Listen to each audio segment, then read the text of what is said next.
જય શ્રી કૃષ્ણ, જય માતાજી. જુઓ દેશી જામફળ છે, એટલા મીઠા છે, એટલા મીઠા, ડાયરેક્ટ વાડીના છે, બહુ જ મીઠા છે. આવા જામફળ તો તમે 200 રૂપિયા કિલો, 200 રૂપિયા ખરીદશો તો આટલા મીઠા નહીં મળે. આ એક બે જગ્યા પર જ મળે છે, બીજે નથી મળતા.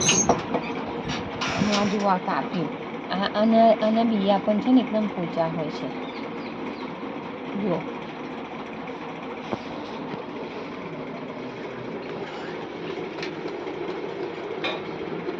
હા, અમે ખેતરમાં આવ્યા છે ને, તો ખેતરમાંથી તોડીને જ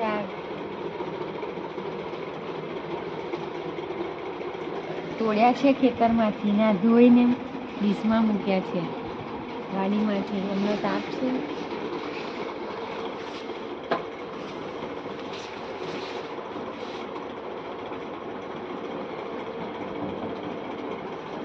તો પછી તમને હું વાડી પણ બતાવું.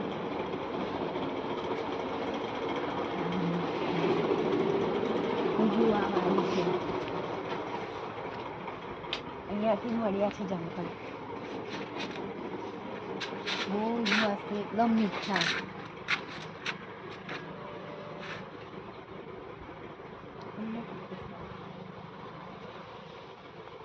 જુઓ કેવી લાગે છે. આ બહુ મોટી મોટી થઈ ગઈ જામફળીઓ, એટલે એનું કટિંગ કરી નાખ્યું છે, એટલે નીચેથી ગ્રો વધારે થાય ને તો આમ ફળ સારું આવે છે.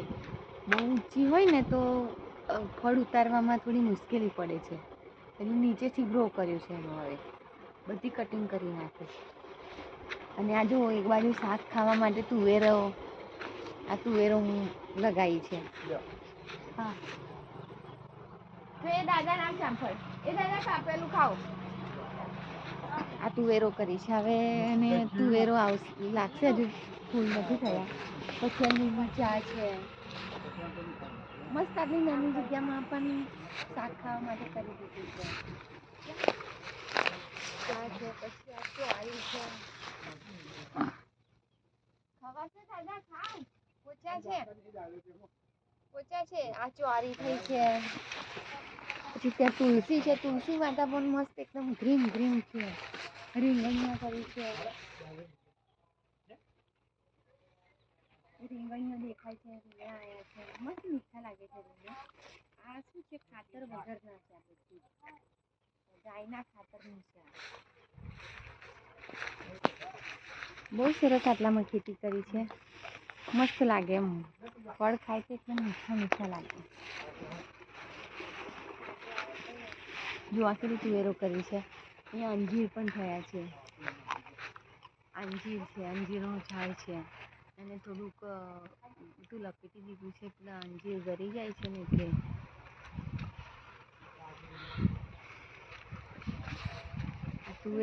તુવેર હવે ફૂલ થશે, પછી એમાંથી સિંગો થશે, પછી એમાં દાણા ભરાશે, પછી આવશે, પછી અમે શાક કરીશું એનું. લાઈટ લગાવી છે, જુઓ કેવી રીતે જુગાડ કર્યો છે. હા, ઘરે જ આ કર્યું છે બધું. ઉપર બલ્બ ઉપર વરસાદ ના પડે ને એટલે એને એક ઢાંકણ, ડબ્બાનું ઢાંકણ લીધું છે, અને કાપીને લગાવી દીધું છે, ને એવી રીતે બલ્બ લટકાય છે. રાત્રે અંધારું હોય ને તો અહીંયા કેવું, ખેતરમાં બધું જ જનાવર ફરતા હોય, એટલે પગ નીચે આવી ના જાય ને, એટલે અજવાળું કરીને નીકળે તો વધારે સારું રહે, બહુ અજવાળું હોય તો. આ જામફળીઓ છે બધી. બાકડા પણ મૂક્યા છે બેસવા માટે, જેને બેસવું હોય ને તો બેસાય. ખેતરમાં ફરીને થાકી ગયા હોય, અને અમારી સોનીને રહેવા માટેની જગ્યા છે. સોની અમને તો ખેતરમાં ચરવા ગઈ છે, ને ગુલાબ પણ જો, ગુલાબ રોપ્યા છે, ગુલાબ છે, મોગરો છે, બહુ મસ્ત ફૂલ આવે છે. મોગરા છે, પછી આ જે આ ગાય ખાધેલા બધા રાડા છે ને, તેને અમે ખાડો ખોદીશું, પછી એમાં રાડા નાખી દઈશું, પછી આ ગાયનું છાણ આવે તે નાખીશું, અને અંદર પાણી છોડીશું ને એટલે આ બધું કોવાશે, એટલે હું એક જાતનું કુદરતી ખાતર બની જશે. પછી આ અમે ખેતરમાં નાખીશું ને એટલે આ એકદમ ઉત્તમ ખાતર બનશે, કોઈ એના વગરનું. અને આ મોગરાને જુઓ, એક કળી આવી છે, ફૂલ થયા છે. બહુ થતા હતા પણ હમણાં પેલું કાપી નાખ્યું ને તો થોડા ઓછા થઈ ગયા છે.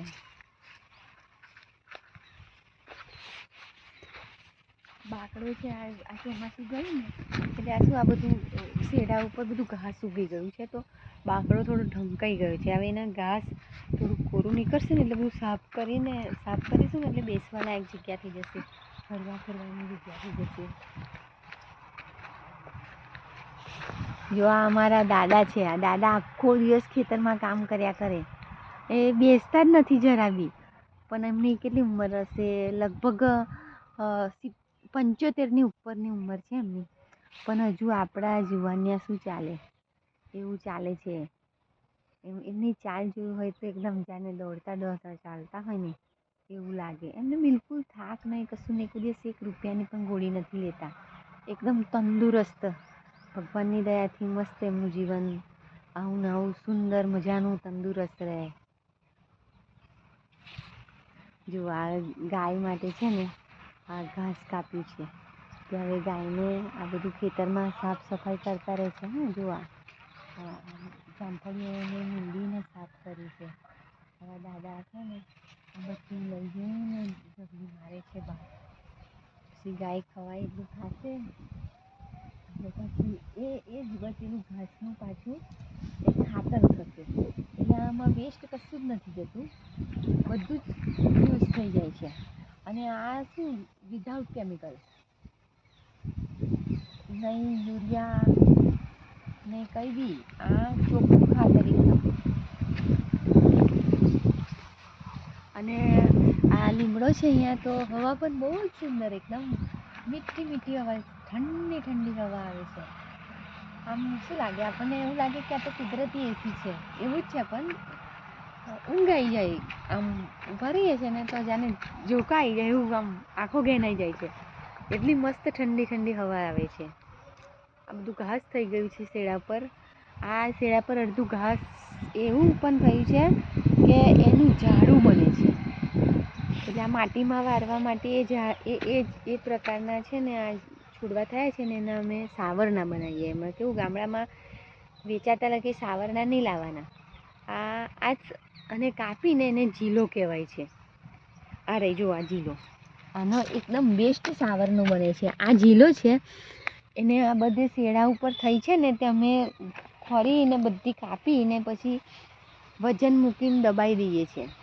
પછી એટલે પેલું કેવું કે આમ મસ્ત ચપટો થઈ જાય. પછી એને બાંધી દઈએ સાવરના, અને પછી આખા વર્ષના સાવરના બાંધી મૂકી દઈએ. પછી જ્યારે પતી જાય તો એક કરીને અમે એ સાવરનાનો ઉપયોગ કરીએ છીએ. આ બધું કારણ કે ઉનાળામાં છે ને આ ઝાડવાના પાંદડા છે ને બહુ અહીંયા પડે, એટલે વારવા જોવે ને તો થોડું સાફ સફાઈ રાખી હોય તો વધારે સારું રહે.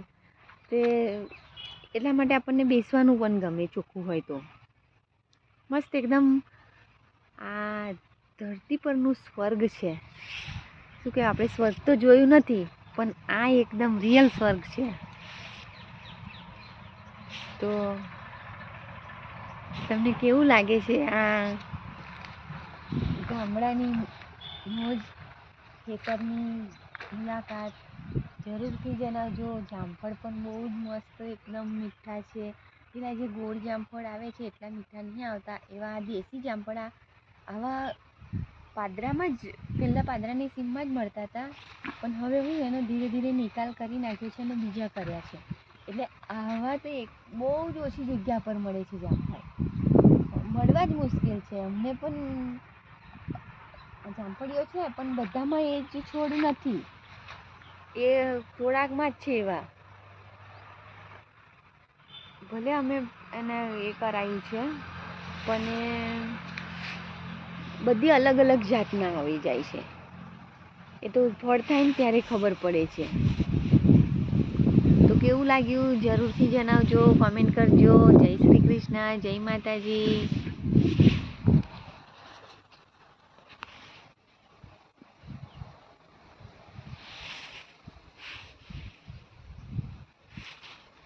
આવજો, બાય બાય.